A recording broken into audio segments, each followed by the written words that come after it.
You have been dispatched to replace the iPad inventory for Brinker in a Chili's or Maggiano's. Along with replacing the iPad and iPad mini inventory, you will also replace the existing charging stations with a new Bretford's charging station.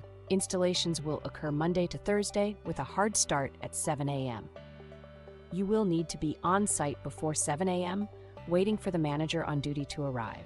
When you meet with the manager on duty, introduce yourself as working with IW Technologies. Upon entrance to the store, locate with the manager's assistance the 2 boxes of equipment delivered to the location. One box will contain the Bretford's charging station. The other box will contain the iPad inventory. Take photos of each box before and after opening, then upload them to the work order.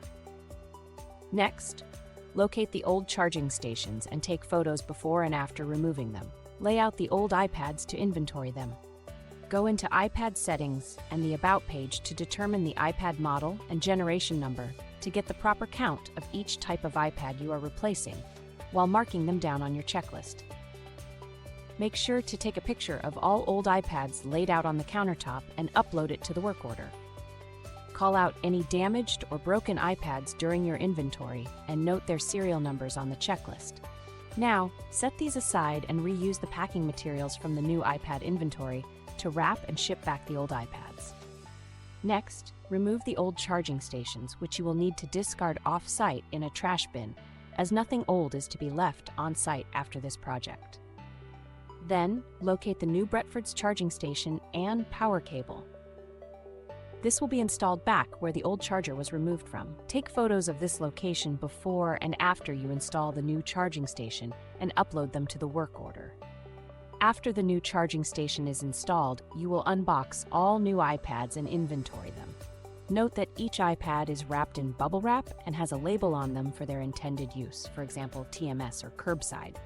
Next, hold the power button to turn on all iPads. Then go into Settings and the About page to properly identify the model and generation number of each iPad on the checklist. During this time, you will also need to make sure the iPad is connected to the correct Wi-Fi network, named CBG DIN 752.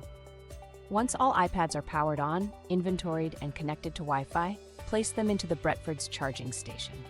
Place iPad minis on the left side row and standard iPads on the right side. You may put additional iPad minis on the right side if you exceed 10 of each at your location. Take a picture of all new iPads in the charging station and upload it to the work order. During this next part, ask the manager to test the large iPad by printing a label. Then have them test the TMS app on the iPad mini. Next, take each old iPad and wrap them with the packaging materials previously handled during the unboxing of the new inventory. Make sure each iPad is wrapped and placed neatly in the box for return. Take a photo of the inside and outside of the box, then upload it to the work order. Note that some of the stores will have a CTA iPad stand that will be located at the hostess or to-go area, which you will need to remove and discard along with the old charging stations. This stand will need to be removed using a screwdriver or drill. Fill out and sign the mod sign-off sheet and checklist. Then take a photo and upload them to the work order. Lastly, you will deliver the box of old iPad inventory to FedEx and ship it back to IW using the provided account number and address in the documentation. Upload a photo of the FedEx receipt with the tracking number to the work order. We appreciate your efforts during this project and look forward to the next. Additional information will be provided in the documentation on the work order.